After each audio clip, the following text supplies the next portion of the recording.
Señoritas, señores, muy buenas noches. Bienvenidos a su clase de análisis sísmico. Bueno, mil disculpas por tener que conectarnos un poquito más tarde. Les había notificado por el aula virtual, por la sección de avisos del aula virtual.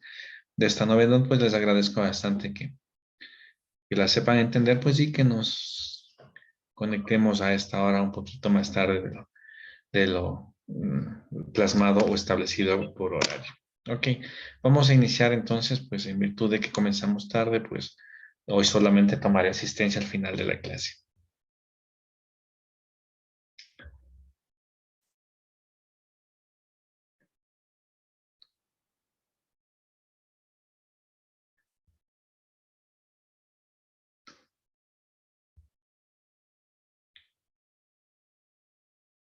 Bien, nos habíamos quedado aquí, la clase anterior, justamente pues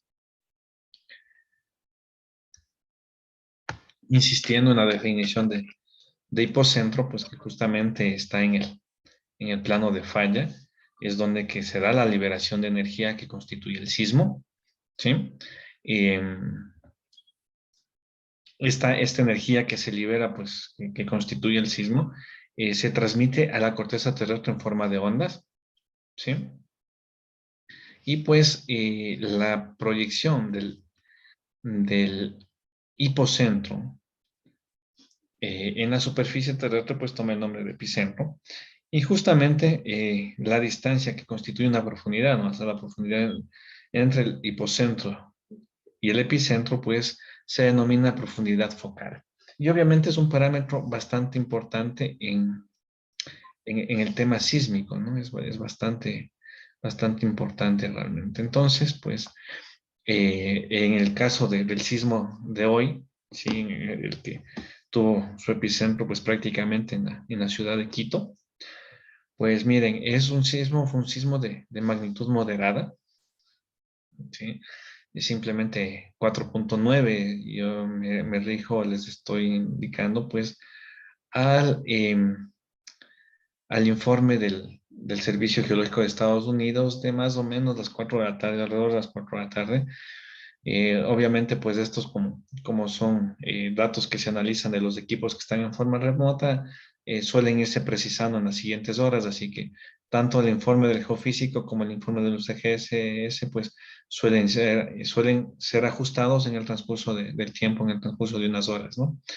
Entonces, bueno, en el que yo tengo tomado, pues del UCGS está establecido una magnitud de 4.9 con una profundidad de 5.5 kilómetros.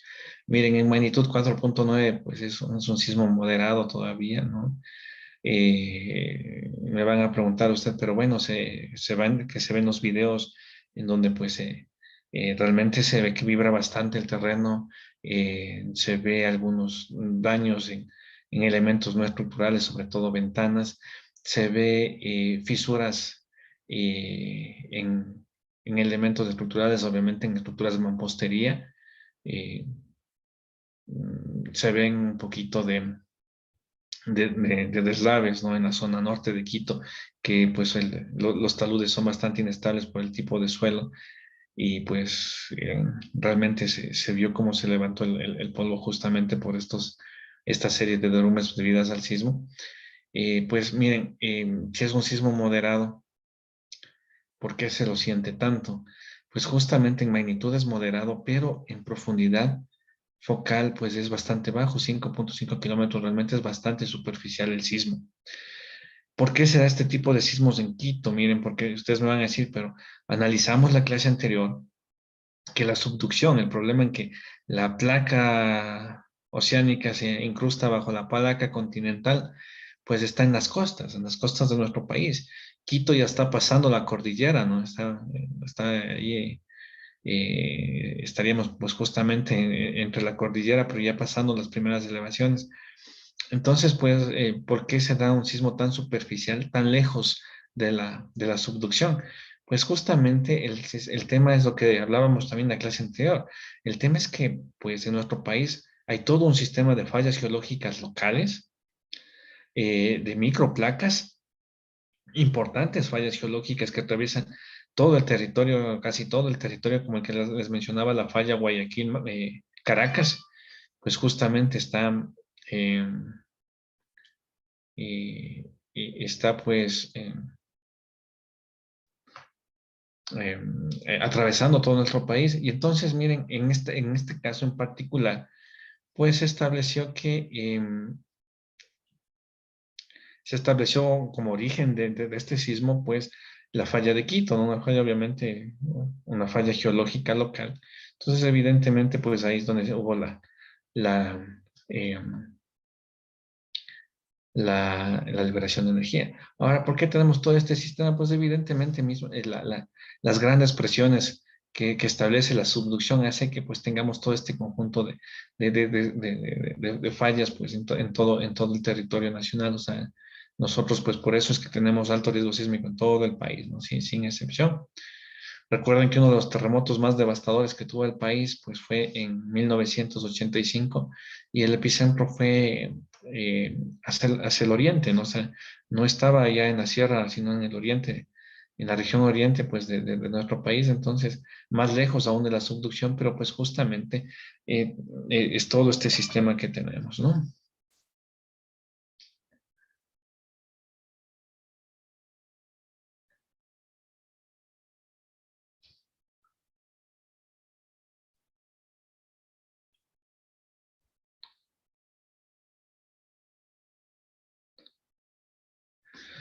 Deme un minuto que alguien está en la sala de espera, pero no está identificado.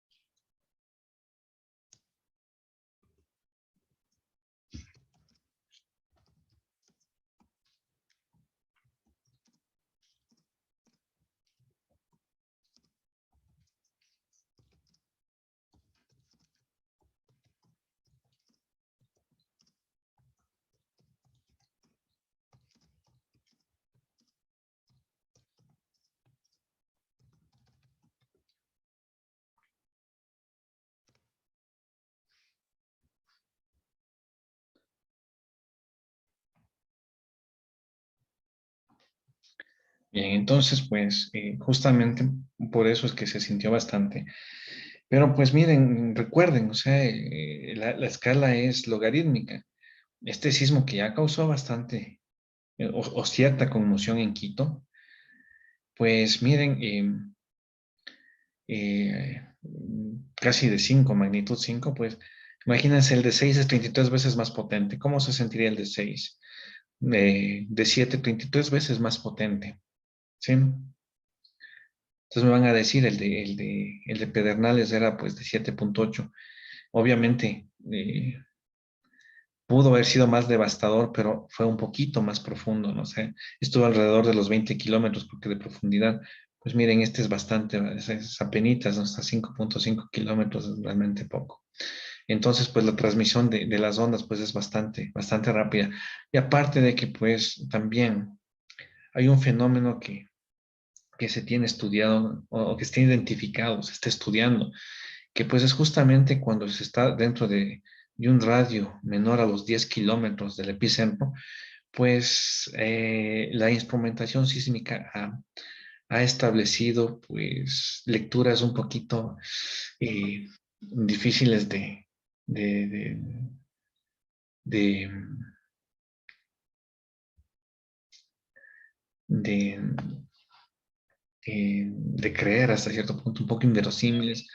Entonces, pues a esto pues se le denomina efecto de campo cercano y es algo que todavía pues se está estudiando. ¿Por qué se está estudiando todavía? Porque evidentemente se necesita que pasen muchos sismos, muchos terremotos para poder establecer datos que pues estadísticamente sean representativos como para identificar algún patrón, algún fenómeno en particular. Eh, ¿Cómo qué es lo que se ha medido pues en esto del efecto de campo cercano? Por ejemplo, aceleraciones en la componente vertical del sismo de dos gravedades. Que si miren, o sea, si tengo una gravedad hacia abajo y el equipo me está midiendo dos gravedades hacia arriba, pues en teoría es como que un momento, una fracción de segundos, todo flotó. Entonces, pues justamente lo que se está estudiando, pues si justamente pasa algo así, si hay aceleraciones realmente tan altas así, eh, en la componente vertical sobre todo, o simplemente son fallas del equipo de estar muy cerca de alguna limitación del equipo de estar muy cerca del epicentro. Entonces, pues eso es lo que se está estudiando. Y miren, pues el sismo de la mañana, pues estuvo el epicentro precisamente en Quito, ¿no? O sea, eh, entonces, pues evidentemente fue algo que motivó de esa manera. Entonces, miren, o sea, la preocupación ahí como ingenieros, pues tendríamos que ver, bueno, si un sismo de magnitud 5 nos causó tal conmoción, imagínense uno de 6, imagínense uno de 7, imagínense tal vez uno de 8, cercano al 8, que también que se tiene en Quito la probabilidad. Entonces, pues justamente el nivel pues de solicitación que deben soportar nuestras estructuras, ¿no? ¿Sí? Porque miren, o sea, se ve que la gente sale corriendo, se ve todo, ¿no? Pero imagínense un sismo de magnitud 6, 33 veces más potente, pues va a causar mucho más conmoción. Uno de 7, si falla alguna edificación con un sismo de 7, pues no es que se tiene tiempo de salir, ¿no? Hay que ser sinceros, ¿sí? O sea, es el golpe del sismo y pues eh, si la estructura no disipa energía y colapsa, pues va a colapsar así con falla frágil inmediatamente. Entonces, ¿qué es lo que pasó pues en el sismo de Pedernales, ¿no? Entonces es por eso que nuestras estructuras pues tienen que garantizar el comportamiento adecuado, justamente para garantizar la seguridad de vida, ¿sí? De los ocupantes, de las personas. Es el motivo, ¿sí? Ahora, pues daños así fisuraciones ya en la pared, que es un elemento estructural, pues en las construcciones de adobe o de bareque, pues eso sí se ha visto, ¿no? Se ha visto sismos devastadores de 5, 5.5, 6, pues que en la zona de Colombia, de nuestro país mismo, de Perú, pues el momento que se han dado estos sismos con epicentros cercanos a lugares con este tipo de construcciones, pues ha sido devastador, pues casi todas las edificaciones de este material, pues realmente colapsan. Y pues evidentemente el por qué es realmente la vulnerabilidad que tiene ese tipo de estructuras, pues miren, el adobe, el bareque son sistemas constructivos bastante rígidos. Entonces, evidentemente, en el momento que viene una carga cíclica como el sismo, pues no tiene rango de deformación de la estructura como tal, entonces lo que hace es fisurarse. Y obviamente se fisura y el elemento estructural, pues la pared, lo que se está fisurando es una falla y ya estructural, pues ya de la pared. Entonces, sí se ve imágenes en la mañana de algún lugar, de alguna vivienda así de adobe, pues evidentemente la magnitud del sismo y la profundidad da para ese tipo de situación, ¿no? Entonces, reitero, o sea, imagínense con sismos más potentes que son probables aquí en nuestro país, lo que nos puede pasar. Y por ende, pues nuestra responsabilidad como ingenieros civiles de que nuestras estructuras estén muy bien diseñadas y muy bien construidas con toda la filosofía de diseño sismo resistente que corresponde. Bien, entonces, sigamos. Habíamos dicho que pues aquí en el hipocentro pues se libera la energía y esta energía se transmite a la corteza terrestre en forma de ondas, ¿sí? Entonces podemos identificar dos tipos de ondas, ¿sí? Las ondas de cuerpo, ¿sí? O las ondas internas que están, pues miren, al interior de la corteza terrestre, y las ondas superficiales, que pues justamente son una variación, es lo que les pasa a las ondas eh, internas del momento que llegan a la superficie, pues se transmiten por la superficie de la corteza terrestre. Entonces, miren, como ondas de cuerpo tenemos dos tipos de ondas P y ondas S, que pues el momento que ya llegaron a la superficie, pues si se transmiten por la superficie, las ondas superficiales toman el nombre porque obviamente cambian un poquito de R de Rayleigh y L de Love, ¿no? En honor a los descubridores de estas ondas. ¿Sí? Entonces, en retrospectiva, dos tipos de ondas, ondas internas o ondas de cuerpo, son la forma en que se denominan estas ondas, que son las que se transmiten por dentro de la corteza terrestre, y las ondas superficiales, que son pues las que están viajando, disipándose en la superficie de la corteza terrestre, pues Las ondas de cuerpo o internas pues son ondas P y S, dos tipos, ondas P y ondas S. Y pues en las superficiales también hay dos tipos, onda R u onda Rayleigh y onda L u onda Love, ¿sí? ¿Cómo son estas ondas?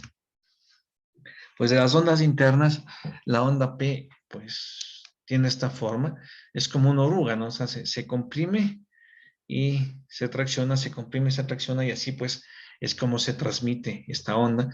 Entonces, pues miren, es la más rápida, es la que primero llega a las estructuras, ¿sí? La onda S, en cambio, pues tiene esta forma, ¿no es cierto?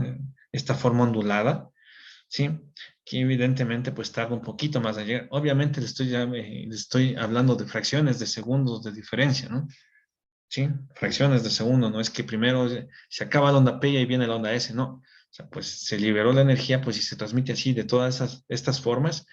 Y entonces, pues lo que pasa es que en fracciones de segundo antes llega la onda P y fracciones de segundo después llega la onda S, o sea, pero actúan pues ese rango pues al mismo tiempo, ¿no? ¿Sí? Como decíamos, pues estas mismas ondas internas son las que al momento de llegar a la superficie, pues se transmiten a través de la superficie y entonces la onda P genera la onda Love, ¿sí? La onda Love es esta onda tipo cizalla, ¿no es cierto? Que evidentemente el tipo cizalla, pues imprime cortante, entonces es una onda bastante peligrosa para nuestras estructuras, la onda Love, ¿sí? Y la onda S, pues, al hacerse superficial, pues buena superficie ya pasa a ser la onda Rayleigh. Entonces, ya en la superficie se transmite así como una espiral, ¿no? Sí, es como una espiral, es el movimiento de la onda Rayleigh, ¿no? Sí, entonces, pues, evidentemente, la diferencia en que una u otra llega son fracciones de segundo, evidentemente ya el momento álgido del sismo, pues están todas actuando a la vez. Entonces, es por eso que el movimiento es de esa manera, ¿no? Que nos sube, que nos baja, que nos mueve de derecha a izquierda, que nos da de adelante para atrás. Entonces, pues es todo eso, ¿no? Evidentemente, también, pues, tenemos diferentes tipos de sismo, ¿no? Obviamente, si nos metemos a la sismología, escarbamos la sismología, los diferentes tipos de sismo con diferentes tipos de onda sísmica al hablar de la vibración que genera, y pues eso también hace que, que una u otra onda pues sea más o menos perceptible. ¿Sí? Bien. Habíamos dicho hasta aquí que pues un parámetro muy importante para nosotros es la sismicidad histórica, en virtud de que, como habíamos mencionado, es muy limitada, o sea, y en términos inclusive bien usado sería deficiente la, la instrumentación sísmica, los datos de instrumentación sísmica. Ojo, no estoy diciendo que el geofísico no hace o no ha hecho su trabajo, no. Lo que estoy diciendo es que pues eh, nada más tenemos alrededor de 55 años equipos, ¿sí? Y a veces menos, luego más, pero pues aún así no son suficientes equipos como para tener instrumentadas ni siquiera las principales ciudades del país, menos pues todas, ¿sí? Entonces pues, entonces pocos equipos disponibles y poquísimo tiempo sobre todo. Entonces miren, en 55 años a nivel geológico, en fenómenos geológicos, pues es nada de tiempo. Ha habido algunos terremotos, sí, pero pues no sabemos qué tanto más pueden, qué tanto más potentes pueden venir, en el sentido de que pues no tenemos un periodo de retorno suficientemente desarrollado, ¿no? Entonces es por esto, o sea, no es porque el geofísico no ha hecho su trabajo, ¿no? Sino que porque todavía falta tiempo para poder seguir recopilando datos. Al ser el terremoto, pues un fenómeno ge- geológico, pues obviamente que se da muy lentamente a lo largo del tiempo. Entonces es por eso, pues, que les decía que al fin y al cabo, ¿sí? La sismicidad histórica, pues, nos da un buen soporte al tener alrededor de un poco más de 500 años de historia documentada. Entonces, pues, miren, hubo un tiempo que en el que podíamos decir que no había registros sísmicos en la ciudad de algún sismo tomado en la ciudad de Alabama, por ejemplo. Luego, pues, unos años más tarde, por casualidad de un sismo, pues había tomado muy cerca de aquí de Riobamba la red sísmica del Austro. Sí, de la red sísmica del Austro tenían una medición. Un poquito más acá, o sea, al menos que son más o menos 7, 8 años, que pues se inyectó bastante dinero en investigación y el geofísico compró, adquirió más equipos. Es que al menos por el Tungurahua también hay un equipo que está monitoreando el Tungurahua, un sismógrafo que está monitoreando el Tungurahua, y que obviamente el momento que se han dado sismos también, pues ahí, aunque no está precisamente en Riobamba, pero está cerca, ¿sí? Pero, por ejemplo, no tenemos la información como Quito que tiene instrumentación. Guayaquil tiene instrumentación puesta de la Universidad Católica de Guayaquil, o sea, es una universidad privada y tiene una red privada como parte de la investigación de su carrera de civil, justamente. La de Cuenca tiene su red sísmica del Austro, que también es de la Universidad de Cuenca, ¿no? O sea, también para ingeniería civil, o sea, así que le manejan, no a nivel sismológico como lo maneja el geofísico, lo maneja a nivel de ingeniería sísmica. O sea, no tiene sismógrafos y no tiene acelerógrafos. Entonces es algo muy importante, muy interesante, ¿sí? Eh, Les soy muy sincero, hace 8 años cuando justamente se trabajaba en esto y se buscaba financiamiento porque el gobierno inyectaba bastante dinero, pues justamente sí hicimos nosotros el intento y en la convocatoria 2016 de proyectos, pues el grupo de investigación de riesgo sísmico de la carrera, o sea, que obviamente está liderado en la carrera de civil, pues en la convocatoria interna, pues ganó 2 proyectos que ya tenían ese enfoque, ya tenían dentro de sus componentes la adquisición de acelerógrafos. Pero lamentablemente, pues ya cayó la crisis, ya se disminuyó el financiamiento y pues quedaron priorizados para otro año. Pero lamentablemente, pues se, se, o sea, lamentablemente pues se quedó archivado. O sea, algún momento ojalá podamos retomar y podamos obtener el financiamiento, porque pues la idea al fin y al cabo del grupo era tener su red sísmica del centro del país, ¿no? O sea, que era básicamente llamarle así, pero iniciar instrumentando Riobamba, ¿no? Entonces, que obviamente es diferente a tener un sismógrafo en estación de monitoreo del Tungurahua que está, creo que 20 o 25 kilómetros, que tener instrumentada la ciudad, o sea, tener una serie de estaciones de medición y distribuidas de forma técnica, pues dentro de la ciudad, obviamente. Pero pues evidentemente sí hay registros más cercanos a Riobamba, pero evidentemente pues en tiempo geológico tampoco es que se ha dado un terremoto, ¿no? Miren, todavía no se ha dado, no sé si decirlo afortunadamente o desafortunadamente, pues no se ha dado otro sismo de 1700, como el de 1797. ¿Por qué? Me van a decir, ¿cómo puedo decir desafortunado si no sé si es afortunado o desafortunado? El tema, miren, que ya hablando técnicamente, ustedes saben que pues el sismo se genera por esta acumulación de energía que pues ya la corteza terrestre pues ya no soporta más y se fractura violentamente y libera la energía. Entonces, es por esto que los sismólogos dicen que cuando estamos más lejos del último terremoto, estamos más cerca del siguiente. Y pues mientras más tiempo pasa, pues hay más energía acumulada y el sismo puede ser más severo. Entonces, pues justamente a eso me refiero, de que lamentablemente no hemos tenido una secuencia de sismos tal vez de magnitud moderada y pues podría ser que en algún momento, podría ser que en algún momento pues tengamos algún evento severo. Entonces, esta sismicidad histórica pues es importante justamente porque inclusive la, la normativa ecuatoriana, pues muchas de las especificaciones que tiene para nuestra zona, ¿sí? Y para más y varias zonas del país, pues está basada más que en lo instrumental, en lo histórico, ¿sí? ¿Cómo se trabaja con la sismicidad histórica? Pues miren, aquí por ejemplo, está un mapa de epicentros de entre los años de 1557 y 1797.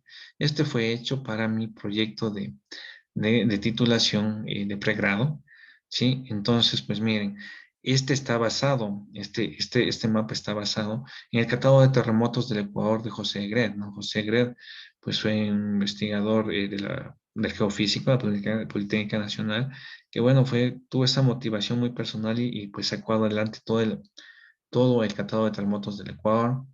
Lamentablemente José Gret murió joven, falleció joven José Gred. Yo tuve la oportunidad de conocerle y de compartir con él, de conversar sobre el tema, pues en el año 2000, cuando justamente yo estaba trabajando en mi tema de titulación y mi proyecto de pregrado. Entonces, pues miren, yo me basé obviamente porque José de Gret tenía pues ya trazado, ubicado los epicentros, y yo me enfoqué más en mi tesis, era a revalorar, sobre todo el sismo de 1797, o sea, revalorar la intensidad del sismo.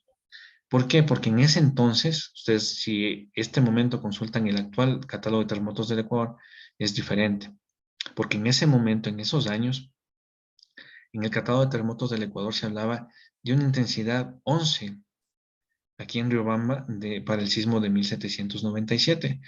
En mi proyecto de pregrado, pues ya se trabajó, se investigó documentos históricos y todo, y se propuso como intensidad 9, ¿sí? Les soy honesto, no sé si de alguna manera mi trabajo influyó, leyeron, revisaron, porque obviamente mi tutor de trabajo de pregrado también es bien reconocido, Roberto Ayer, justamente él fue mi tutor de proyecto de pregrado. Entonces, no sé si eso llamó la atención y revaloraron el sismo de 1797, pero en el actual catálogo de terremotos, pues no dice 11 como en esos años, sino dice 9. Sí, entonces, no lo sé. No lo sé si es coincidencia o algo tomaron de mi trabajo, pero el caso es que cambió, fue revalorizado. ¿Y cómo se revaloriza? Pues justamente se revaloriza estudiando a fondo cada comentario, cada descripción que nos den los documentos históricos. ¿Sí? Entonces, miren, lo que quiero ver, que vean de esta diapositiva, es que habían sismos, miren, históricamente se han identificado todos estos sismos. Y miren, ni siquiera puse sismos de mayor tiempo atrás, porque históricamente hay más, o sea, se puede poner más, tan solamente más o menos 240 años entre 1557 hasta el sismo que devastó a la antigua Riobamba en 1797. Inclusive, obviamente, hay posteriores, pero aquí como el estudio se basaba en el de 1797 era lo que se trataba de mostrar. Pero miren, hay bastante actividad sísmica, siempre lo hay, en 240 años pues ha habido bastante actividad sísmica. Instrumentado, ¿cuántos tenemos? Alrededor de 55. Entonces, miren, nos falta muchísimo tiempo para saber de qué nomás nos puede pasar. Entonces, aquí, miren, está ubicado y se ubican los epicentros, pues, de acuerdo a las descripciones, pues, justamente, con las intensidades se establecen, se hacen las isolíneas, que les había dicho que al ser isolíneas que unen puntos de la misma intensidad sísmica se llaman isocistas, y con eso, pues, se permite establecer, evidentemente sabemos que es aproximado, pero se logra ubicar el epicentro. ¿Por qué es aproximado? Porque obviamente se puede valorar únicamente las zonas pobladas, ¿no es cierto? Pudo haber sido mucho más severo o el epicentro puede haber sido una zona que no había habitantes, que no estaba poblada, entonces no hay nadie que diga que describa el sismo y se pueda valorar la intensidad. Y eso hace que pues el epicentro no esté precisamente bien ubicado, pero evidentemente se hace el trabajo para ubicarlo de la mejor manera, ¿no? ¿Qué son estas isocistas? Pues un ejemplo es este, miren. Este es el mapa de isocistas del sismo del 4 de febrero de 1797, igual hecho de mi proyecto de pregrado. Evidentemente, igual estoy basado en el mapa de José Gred, pero está con las correcciones, con los datos que se trabajó en mi tesis de pregrado. Entonces, miren, aquí está claramente intensidad 9, 8, 7, 6, 5, evidentemente mostrándonos pues como que la parte de posible epicentro, pues por aquí. Obviamente aquí se hace una triangulación de datos para pues ubicarlo más precisamente y por eso es que vieron en el mapa anterior que estaba ubicado más o menos aquí el epicentro, ¿sí? Donde aquí está el puntito aquí que le acabo de poner, ¿sí? Es más o menos ahí, evidentemente, miren, va la tendencia de las isolíneas, ¿no? ¿Cómo son estos documentos históricos? Pues estos documentos históricos tienen cosas como esta, miren, habla del sismo de 1797. Y aquí pues tomo un extracto del relato de don Luis Nájera que dice así. Miren, básicamente son así las descripciones. Arribamba lo hallo en tan lastimoso estado que no puedo reconocer las partes que antes la componían, ni las casas que le adornaban por hallarse volcadas de sus cimientos, y tan unidas en lo que antes eran calles. No se notaban más que techos destrozados, que asimismo vio derrocado desde sus cimientos al monte nombrado Culca, que tomó bajo su derrumbe una gran parte de la población. Bueno, esa noche de 1797, del 4 de febrero, pues en Antigua Riobamba, pues fue apocalíptica, ¿no? O sea, hubo el terremoto muy severo, ¿sí? Obviamente habían ciénegas, el suelo estaba saturado, eh, se entiende que era eh, muy probable de sufrir liquefacción el suelo, o sea, tenía esa condición. Entonces, pues miren, en el momento que hay el terremoto, una de las consecuencias establecidas a tanto la oscilación por el terremoto, el movimiento cíclico y la saturación del suelo, pues por el agua, por las ciénegas que estaban alrededor del río Mamba, pues hace que una parte del cerro también pues inunde, perdón, eh, cubra gran parte de la ciudad y eso mismo pues represe un río pequeño que en ese entonces se describen muchos autores que había por el lugar, ahora no lo hay, pues ¿no? Antes lo describen muchos autores, inclusive, o sea, se inunda, o sea, lo que queda, ¿no? Los escombros pues se inundan y, o sea, todo es un colapso tremendo. Eh, Más o menos así se va topando, se va sacando cada uno de los comentarios, porque los relatos no son necesariamente solo por el sismo, ¿no? Entonces van contando cosas, son documentos que han escrito sin ninguna intención de hacer esto, pues eh, gente que vivió en ese tiempo.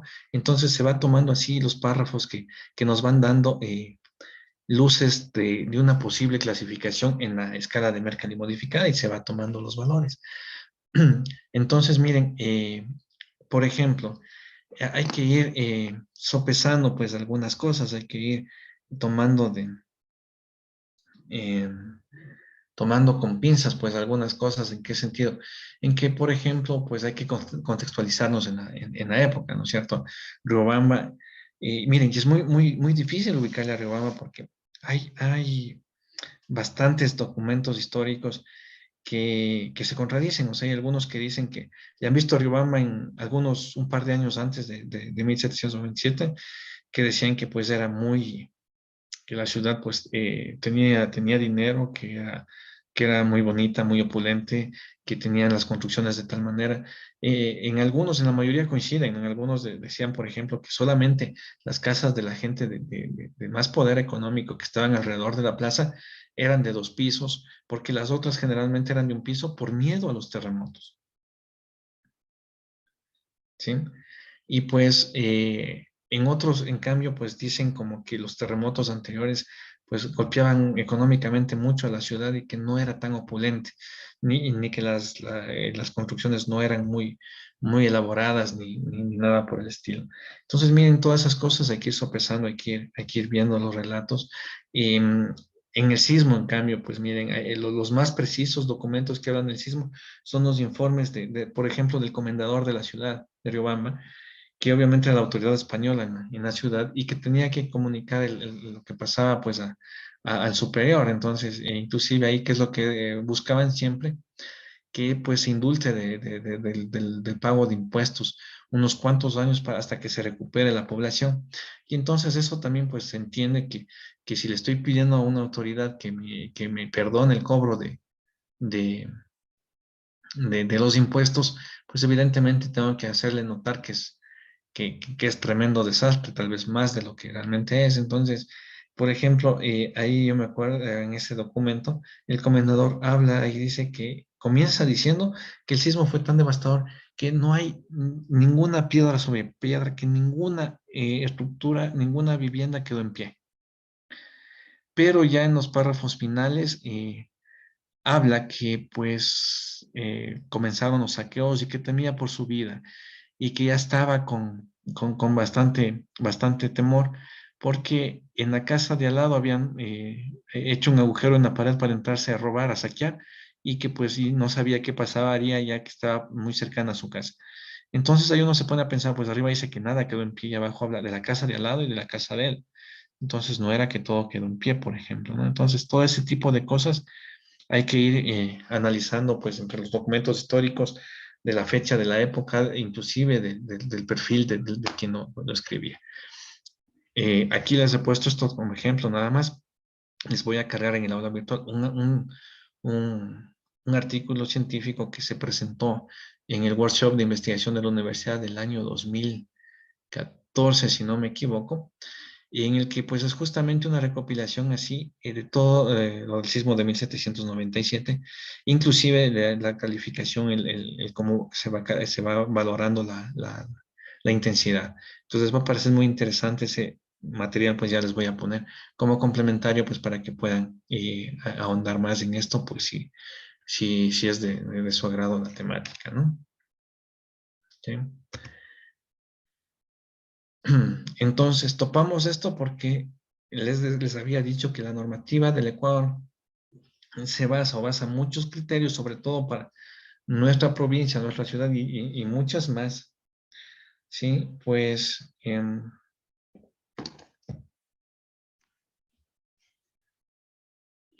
basa sobre todo pues la intensidad o la peligrosidad sísmica, pues basa la sismicidad histórica.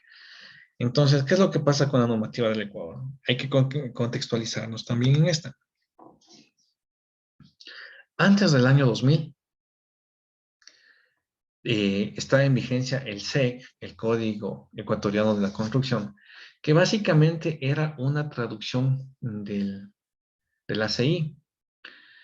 Y pues evidentemente ahí habían unas simplificaciones para valorar de alguna manera la fuerza sísmica basadas en el VC.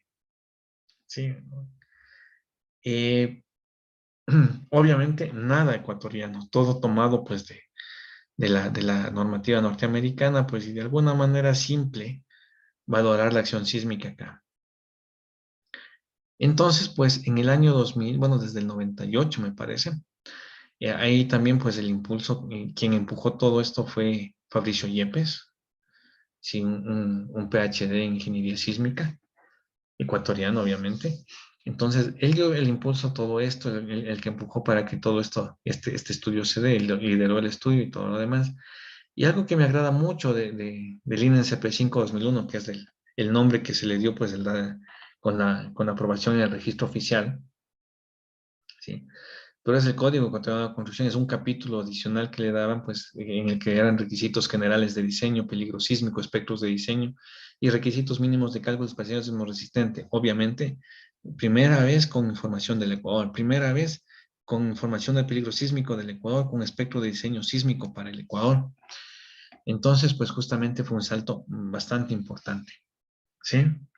Y lo que les decía, en la aprobación, en hoja de aprobación del código del comité, ¿no? Que aprueba por el INE y obviamente que antes de que se promulgue como ley al ser publicada en registro oficial, pues la mayoría, más allá del 80% de los participantes eran académicos y académicos muy reconocidos en el área estructural y sísmica. Entonces realmente es muy, muy, muy interesante. ¿Sí? Entonces, aparece por primera vez algo así, esto, ¿sí? Algo así para el Ecuador. El mapa de zonificación sísmica del Ecuador, que obviamente trata de plasmar a nivel de números, porque esa es la diferencia básica entre la sismología y la ingeniería sísmica. Los ingenieros como nosotros, miren, ¿qué es lo que buscamos siempre? Explicar la realidad pues con números, con modelos matemáticos. Entonces aquí está explicada la, la peligrosidad sísmica a través de número. ¿Qué número? ¿Sí? Aceleración máxima en roca, ¿sí? No me quiero meter en la explicación en este momento de qué es la aceleración máxima en roca o en definitiva de qué es el PGA, ¿sí? Porque eso lo vamos a ver luego. Y para eso entenderlo bien, pues tenemos que ver cosas previamente. O sea, entiéndanlo así. O sea, aquí está expresando así en palabras muy sencillas.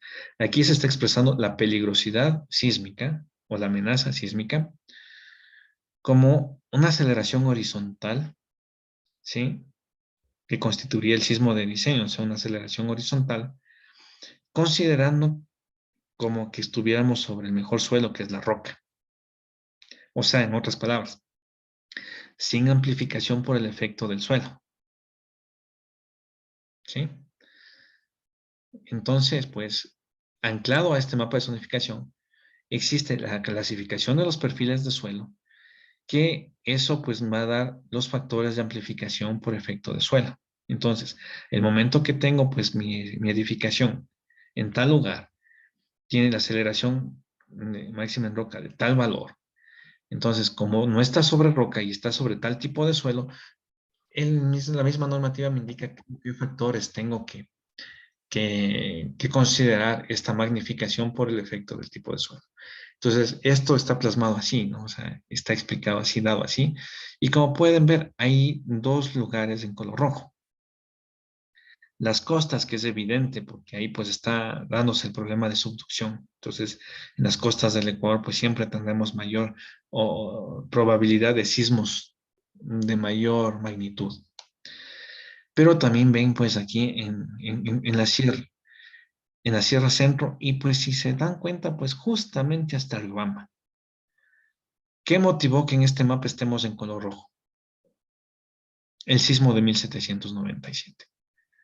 ¿Sí? Y pues justamente por sismicidad histórica es que todo esto está en la zona eh, de la Sierra Centro-Norte, está con color rojo. ¿Sí?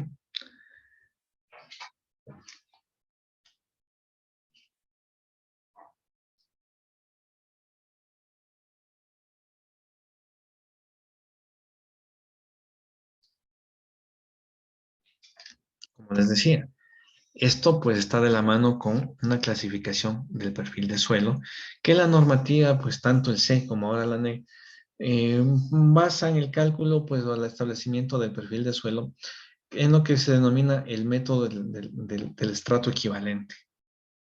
¿Sí? Entonces, básicamente, ¿qué es eso? Pues si tengo estratos, diferentes estratos de suelos establecidos en el estudio de suelos, pues básicamente lo que hago es consolidarle, pues con un procedimiento que ya lo veremos, como características de un estrato, de un solo estrato. Entonces, el aporte de todos los estratos le damos como que para conformar un estrato equivalente de todos.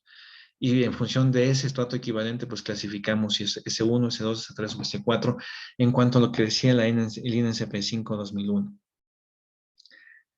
Obviamente, el INCP 5 2001 estaba basado en el VC del 97, y el VC del 97 tenía esta clasificación de suelo. S1, pues desde roca sana, ¿no es cierto?, el mejor suelo.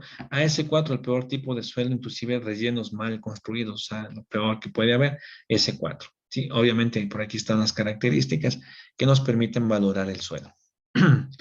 Sí, obviamente a través tomando los datos del estudio de suelos y estableciendo el estrato equivalente. Yo soy sincero, o sea, yo he visto estudios de suelos de algunos lugares de aquí de Riobamba, y yo pensaría que pues uno de los datos que tienen que dar como resultados del estudio, al menos cuando se hace CPT, ¿no? Evidentemente, pues debería ser el estrato equivalente, es decir, el perfil de suelo es. Sí, pero no lo he visto lamentablemente, pero obviamente con ustedes vamos a aprender eso también, no es nada complicado, pero hay que hacerlo. Entonces, miren, en ese entonces, pues hablamos de que esto se hizo entre el 98 y el 2000. Entonces, pues el VC del 97, pues está bien tomado aquí. El, el, el, el ACI del 99, pues está vigente, y el INCP 5 del 2001, pues está enfocado a ser compatible con estos códigos. Ya luego de 10 años de vigencia del SEC 2000, sí, obviamente el SEC 2000 solamente era el capítulo de diseño sísmico, todo lo demás del SEC eran los otros tomos, ¿no? Que los habían y que eran traducción de ACI un poquito más antiguos, pero pues había todo, se complementó al SEC con este capítulo adicional que se llamó el SEC 2000, se le llama vulgarmente SEC 2000, pero como ven, el nombre oficial es INCP 5 2001. Pero estuvo vigente 10 años, hasta el 2011, cuando aparece ya la NEC, la norma ecuatoriana de la construcción, en donde pues ya se hizo un esfuerzo más allá, en donde que se establecieron varios comités y se establecieron varios tomos ya de normativa revisada específicamente para nuestro país. Entonces, aquí me estoy refiriendo al tomo de peligro sísmico, perdón, y requisitos de diseño sismo resistente.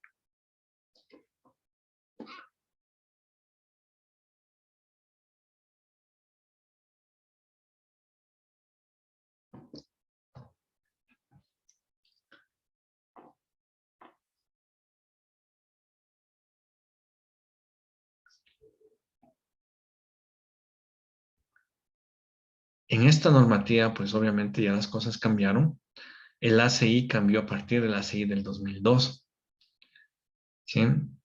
Y pues por esa estandarización mismo de las normativas que se dio en Estados Unidos, el VC pasó a, bueno, se fusionó con otros y pasó a llamarse IBC. Y pues la NEC adoptó eso, ¿no? Miren, o sea, desde el 2011, luego con la actualización a la 2015 y el 2015, pues con las modificaciones de forma que se han dado, más no de fondo. Pues por ende, yo estoy nada más aquí analizando con lo que salió en la del 2011 porque es la evolución, el salto del INCP 5.2001 a la NEC. Evidentemente ya para la aplicación de esto, pues ya nos referiremos a la última NEC, que pues justamente en su aula virtual tienen el vínculo, ¿sí? Para irse a la página oficial de descarga del Ministerio del Midubi, en donde que está pues oficialmente la NEC, para que puedan descargarse todos los tomos y estén seguros de que están trabajando con el definitivo. Porque hay que ser sinceros que entre el 2015 y el 2016 sí les falló el control documental y por ahí andan rodando muchas NEC, muchos tomos de la NEC con cambios, algunos cambios y sin identificación de cuál es el vigente, cuál es el más moderno, cuál es el último. Eso sí, entonces por eso mejor ustedes están con el link directo para que se descarguen de la página oficial y no haya ninguna confusión. Entonces, miren, ¿qué cambió en el mapa de zonificación sísmica en la NEC 10 años después del SEC, de vigencia del SEC, 2000? Pues miren, se mantiene como rojo la zona costera, evidentemente. Ahí pues se han dado los peores sismos, sismos más severos, porque ahí está justamente la subducción, está el problema es ahí, el punto de contacto. Pero vemos que ya no hay solamente 4 zonas, sino ahora pues hay 6 zonas y pues la de rojo ya no es 0,40 de G, porque bueno, esto se expresa como aceleración, como fracción de la gravedad, ¿no es cierto? Entonces 0,40 de G, al igual que acá, 0,40 de G, el rojo es 0,40 de G, ¿sí? El naranja 0,30, el amarillo 0,20 y el verde 0,10 de la gravedad, son fracciones de la gravedad, ¿sí? Y pues acá, pues miren, igual, ¿no es cierto? 0,50, 0,40, 0,35, 0,30, 0,25, 0,15 de la gravedad. Sí, o sea, la zona en rojo es el 50, o sea, la aceleración máxima en roca, que les estoy mencionando, que se está dando la peligrosidad como una aceleración horizontal, considerando que tenemos el mejor suelo, que estamos sobre roca, pues se da eso, ¿no es cierto? Sería la mitad de la gravedad. La gravedad es 9,8 metros sobre segundo cuadrado, pues 0,50 de la gravedad, pues se esperaría en esta zona como peligrosidad sísmica. Se ve que la zona centro-norte del país, pues cambió un poquito, ya no le pusieron roja, le pusieron naranja, pero en alguna parte, en algunas partes, ¿no? Sobre todo en donde estamos la región Sierra Centro, pues se mantuvo. Sí, Sierra Centro y Norte se mantuvo. El 0,40 de G, a pesar de que ya no está en color rojo, sino en color naranja, pero la aceleración se mantuvo igual.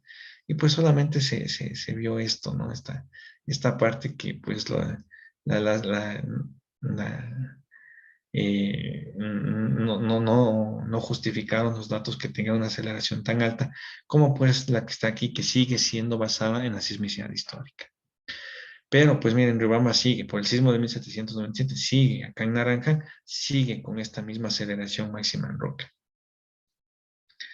De igual manera, esto se trabaja pues en conjunto con los perfiles de suelo para obtener los factores de amplificación por efecto de suelo, ¿sí? Y poder consolidar ahí el sismo de diseño, ¿no? Todo eso, miren, les hablo así en forma general porque vamos a aprender todo este semestre, pues vamos a aprender ese tipo de cosas.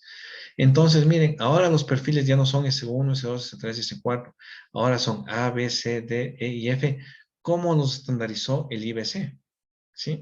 Igual van ahora desde el perfil A como el mejor tipo de suelo, la roca, ¿sí? Hasta F igual las condiciones especiales de suelo, las peores, ¿sí? Entonces, tenemos ahora esta clasificación ahora más amplia y basada en letras A, B, C, D, E y F.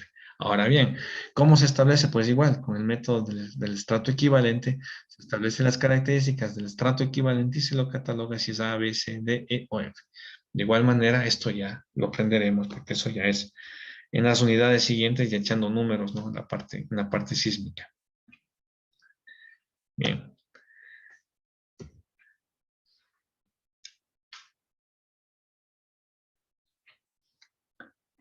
Hasta aquí pues la clase reducida planificada del día de hoy. La próxima clase pues vamos a ver un poquito más en cuanto a lo que ya pasa en las estructuras, lo que ha pasado en nuestro país con sismos o terremotos anteriores, en lo que ha pasado en otros países que también pues llaman la atención. Por ejemplo, México siempre llama la atención, que pues el sismo del 85 de ellos pues fue muy severo, pero fue una condición un poquito especial del sismo.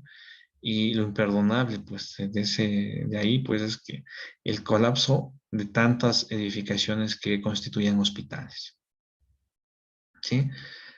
Obviamente veremos imágenes del sismo de Bahía, de algunos sismos de aquí del Ecuador también representativos, con el fin, pues, de catalogar más o menos qué es lo que realmente puede pasar y ha pasado en nuestro país debido a los terremotos, ¿sí?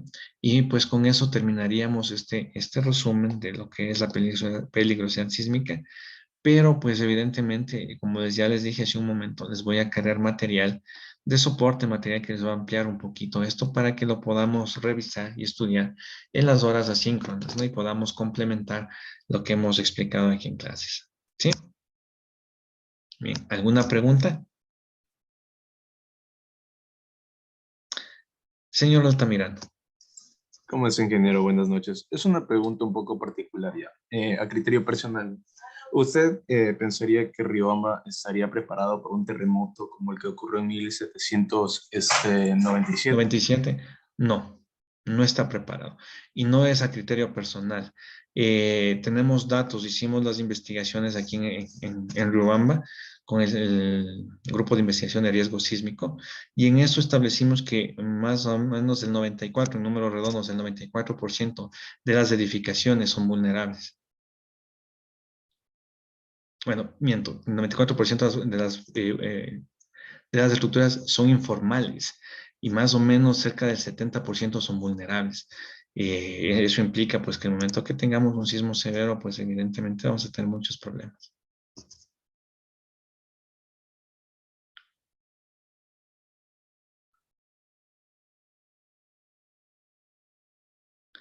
En la primera clase algo les hablé de la introducción, lamentablemente no tenemos desarrollada la cultura de prevención. Y les había dicho en la primera clase, pues Roberto Aguiaras, tengo en alguna conferencia, decía que nosotros, como él también es ecuatoriano, pues, inclusive de Riobambeño, pues decía que somos demasiado positivos y que pues nos olvidamos muy rápido de las cosas malas y que por ende pues nos olvidamos de lo malo que nos ha pasado a nivel de sismos, a nivel de volcanes. Y pues evidentemente eso hace que pues sea normal para las personas. Miren, a pesar de que dicen, bueno, voy a construir mi casa y espero que que mi casa le quede a mis hijos y todo lo demás, a pesar de que quiere que en el tiempo trascienda su casa, pues por otro lado, lo ve como ahorro, no encargarle el diseño y la construcción a un profesional, y le encarga al maestro de obra, ¿no? O sea, entonces, les decía igual, pues, o sea, miren, ingeniero civil, arquitecto, maestro de la obra, pues cada uno muy necesario, ninguno suple al otro, ¿sí? Y cada quien tiene su campo de acción, ¿sí? Entonces, si debería hacerlo siempre con las tres, ¿sí? Con estas tres personas. Lamentablemente, como les digo, piensan que es ahorrarse, no contratar al ingeniero, no contratar al arquitecto y darle la casa al maestro mayor que le construya. Y obviamente no hay diseño, solamente y construyó. Es por eso que el municipio también en los últimos años ha tratado de endurecerse más, de endurecerse y de pues con la inspectoría de construcciones pues ser más severos y derrocar lo que haya que derrocar y exigir que haya, que haya mejora, pero evidentemente eso es un poquito complicado de la noche a la mañana, es un cambio generacional y hay que dar también un cambio con herramientas. Sí, y para eso pues la gente tiene que entender el peligro. Entonces, mientras la gente diga, me ahorro el ingeniero, me ahorro el arquitecto, pues terrible. Y muchas veces cuando por lo menos quieren, dicen, no, no, sí la voy a hacer bien y quiero también que sea bonita, pues muchas veces le contratan al arquitecto. Sí, y el arquitecto pues a veces omite al ingeniero, no debería hacerlo. O sea, si somos realmente precisos y realistas, el que debería liderar el equipo es el ingeniero, o sea, el que se le debería contratar para hacer una vivienda, una edificación, es el ingeniero, no al arquitecto. Eh, ¿Por qué? Porque pues el ingeniero podría liderar a todo el equipo de las ingenierías. Entonces hay varias ingenierías que obviamente tiene que tener su responsable especialista y el arquitecto también entra por la parte arquitectónica, pero sería mejor y pues los ingenieros generalmente nos forman para eso, para liderar el equipo justamente por esa interacción. Entonces, el momento que, miren, y hay varias anécdotas que tengo en mis 19 años como profesor, pues he visto, pues he sabido de arquitectos que pues para ahorrarse el ingeniero, o sea, tal vez la estructura es un poquito especial, alguna cosa, y todo, bueno, para ahorrarse el ingeniero, pues va y busca estudiantes de ingeniería civil. Y a mí me llegó el colmo de que un estudiante, bueno, desde hace muchos años, ¿no? Él ya es ingeniero, el chico que les hablo en esa época era chico, hace muchos años ya es ingeniero. Eh, Él me hizo una pregunta que me llamó mucho la atención. ¿Por qué? Porque él estaba, creo que todavía no era ni mi alumno. O sea, creo que era alumno de segundo semestre y me buscó y me hizo una pregunta de estructuras, una estructura un poquito especial. Yo le dije, pero usted es de segundo, o sea, ¿por qué le pregunté? Y me dijo, es de segundo, dijo, "Es de segundo", le digo, o sea, usted está este rato, no está en capacidad de hacer el análisis, mucho menos el diseño. Entonces, ¿qué es lo que quería que yo le dé haciendo? Pues entonces le dije, mire, o sea, digo, ¿para qué? ¿Le mandó algún profesor? Porque si le mandó algún profesor, quiero hablar con el profesor porque es un deber que no está en el alcance de ustedes. Y me dice, no, ingeniero, lo que pasa es que bueno, un familiar, bueno, hasta sacarle, le logré sacar que un arquitecto le había contratado para que haga. Era una estructura especial en voladizo, en acero. Había que diseñarla.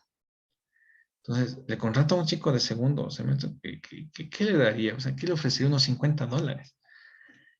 Entonces yo le dije, eso es profesional, eso no. O sea, si el arquitecto necesita, pues dele mi tarjeta, yo le diseño, con gusto le, pero no puedo ser cómplice de eso, o sea, y yo le dije, usted, este momento, usted no puede hacer eso, no está en capacidad, no sabe hacer eso, o sea, ¿no?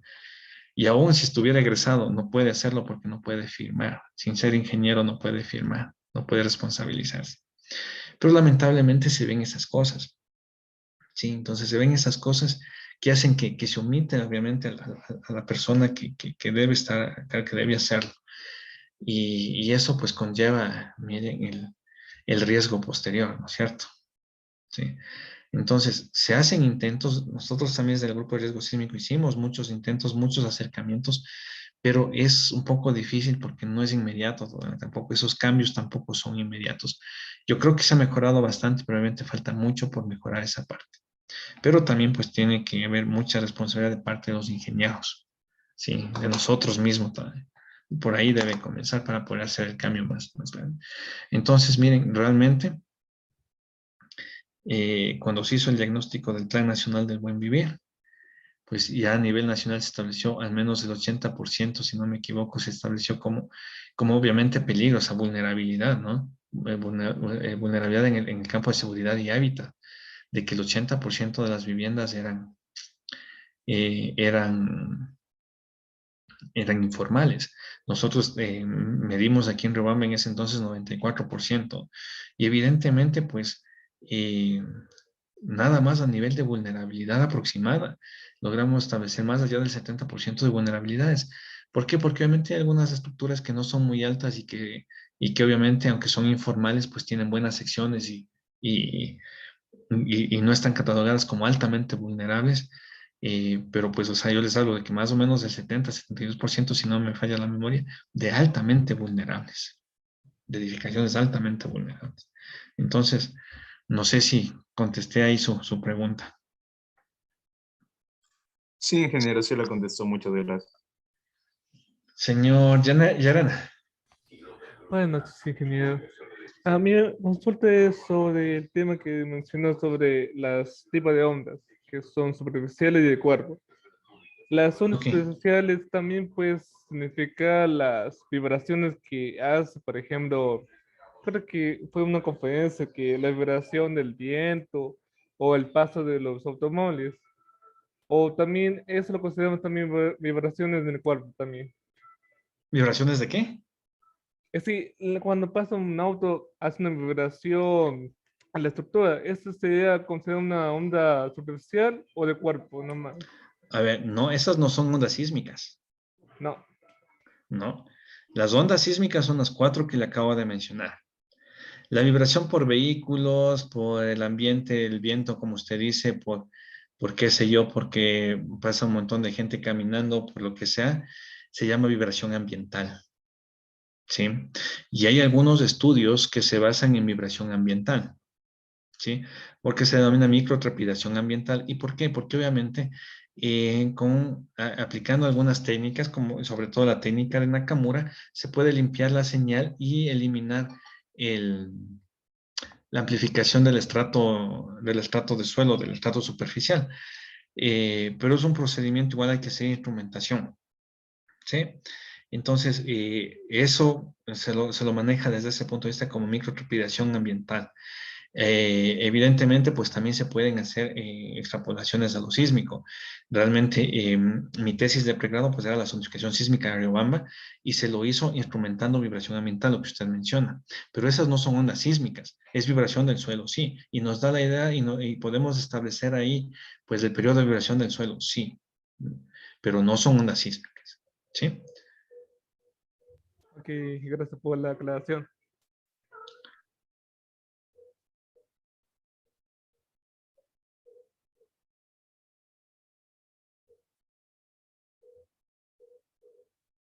¿Alguna otra consulta?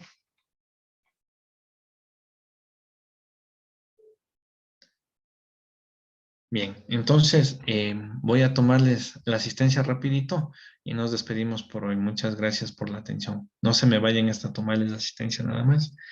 Aquí estamos.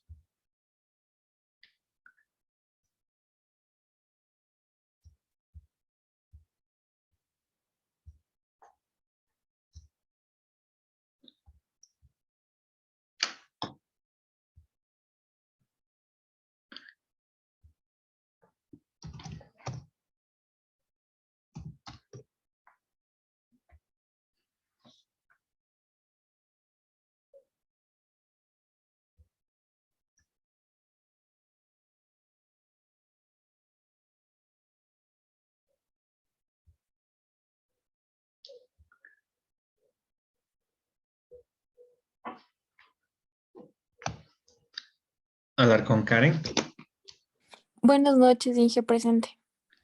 hablar con María, hablar con María, Altamirano Eric, Presente, Inge. Alvarado Sergio, Alvarado Sergio, Álvarez David, Buenas noches, Inge presente. Ambuludi Jefferson, Buenas noches, Inge presente. Ocapiña Ricardo, Presente, Inge, buenas noches. Valareso José, Buenas noches, ingeniero presente. Bejarano Doménica, Buenas noches, Inge presente. Capito Joel, Presente, Inge, buenas noches. Cardoso Guido, Buenas noches, ingeniero. Presente. Casco José, Presente, ingeniero, buenas noches.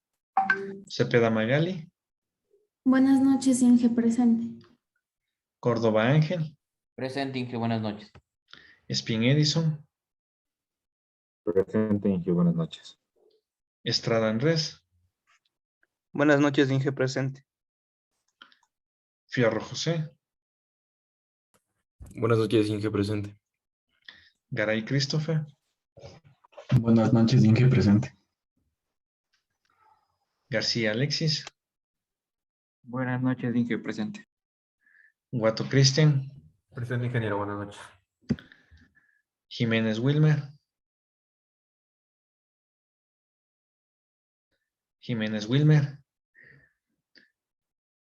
La Hiedra Alejandra, Presente, Inge, buenas noches. Yanga Eric, Presente, Inge, buenas noches. Yerena Josué, Yerena Helvis, Buenas noches, Inge, presente. Mayancha Daniela, Presente, Inge, buenas noches. Miranda José, Presente, Inge, buenas noches. me dijeron 2 personas presente. Miranda José, presente, Inge. Paredes Jorge, Buenas noches, Inge, presente. Paredes Jorge, Presente, Inge. Parras Jefferson, Presente, ingeniero, buenas noches. Quispe Fabián, Presente, ingeniero, buenas noches. Rosero Roberto, Presente, Inge, buenas noches. Salazar Estefanía, Presente, ingeniero, buenas noches. Salcán Vinicio, Presente, ingeniero, buenas noches. Sigua Steven, Presente, ingeniero, buenas noches. Silva Giovanna, Presente, Inge, buenas noches. Sina Luisa Jeremías, Buenas noches, Inge, presente. Ulloa Brian, Presente, ingeniero, buenas noches. Vaca César, Buenas noches, Inge, presente. Vallejo Emilio, Presente, Inge. Vázquez Carla, Buenas noches, ingeniero, presente. Villarruel Darwin, Presente, Inge, buenas noches. Yauripoma Marlon,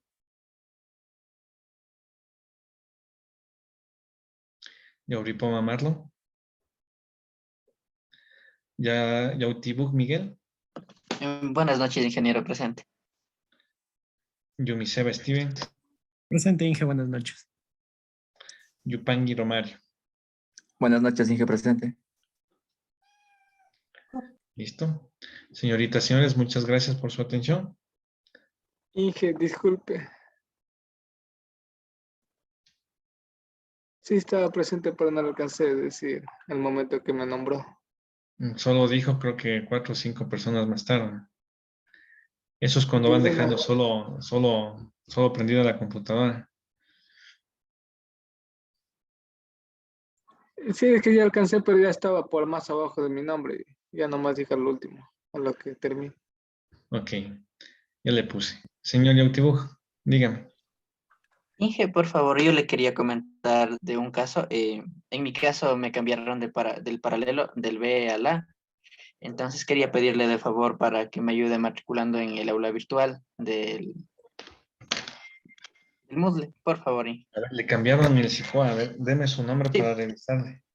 Yautibuk Bravo Miguel.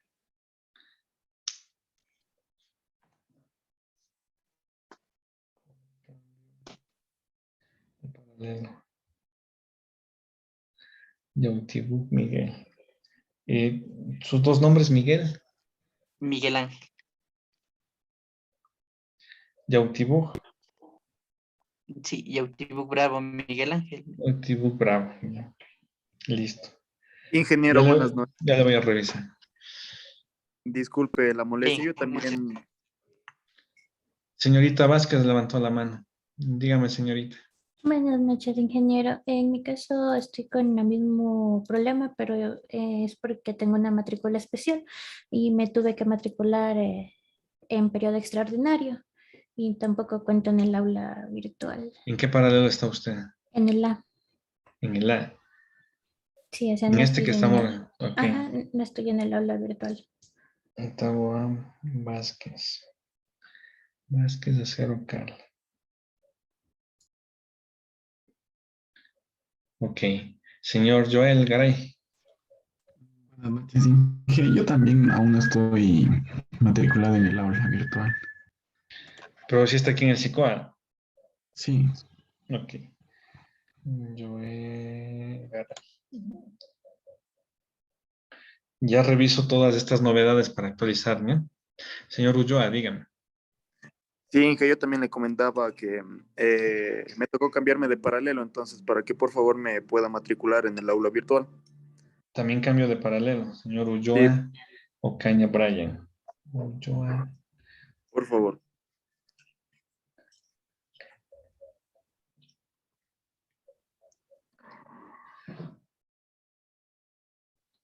Listo.